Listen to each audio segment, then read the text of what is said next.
dépréciation de l'arrière, le glissement va s'accentuer.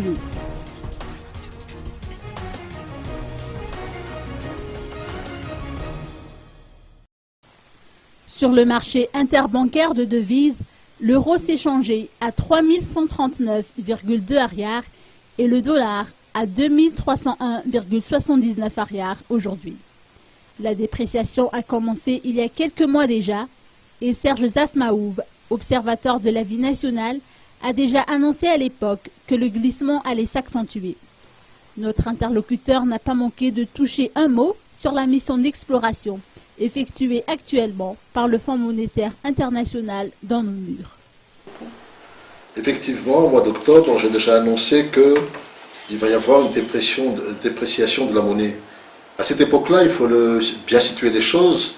Un euro équivalait à peu près un peu en dessous de 2900 arrières. À cette époque-là, on avait déjà dit que la dépréciation serait de l'ordre de 15 à 25%. C'est-à-dire, on serait autour de 3500 arrières à 4000 arrières pour 1 euro. Aujourd'hui, en fait, petit à petit, il y a donc ce glissement. Ce glissement va s'accentuer forcément une fois qu'on aurait, je dirais, des négociations fermes avec le FMI. Le FMI, actuellement, je crois, est présent dans les murs. Ils sont actuellement à Madagascar, non pas pour entamer les négociations, mais pour, je dirais, voir un peu comment se passent les choses à Madagascar. C'est une mission, en fait, d'exploration, plus qu'une mission de négociation. Donc les négociations ne se feront que quand le ministre des Finances serait nommé, c'est-à-dire après la nomination du Premier ministre et du gouvernement.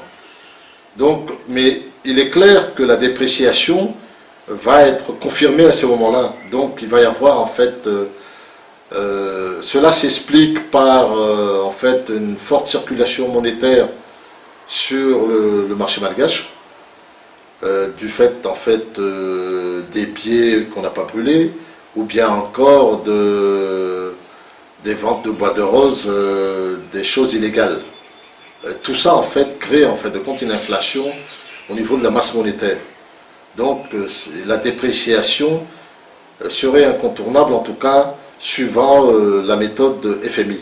Maintenant, si d'autres pensent qu'il y a d'autres méthodes, ils peuvent toujours le proposer, mais je pense qu'il y a des risques.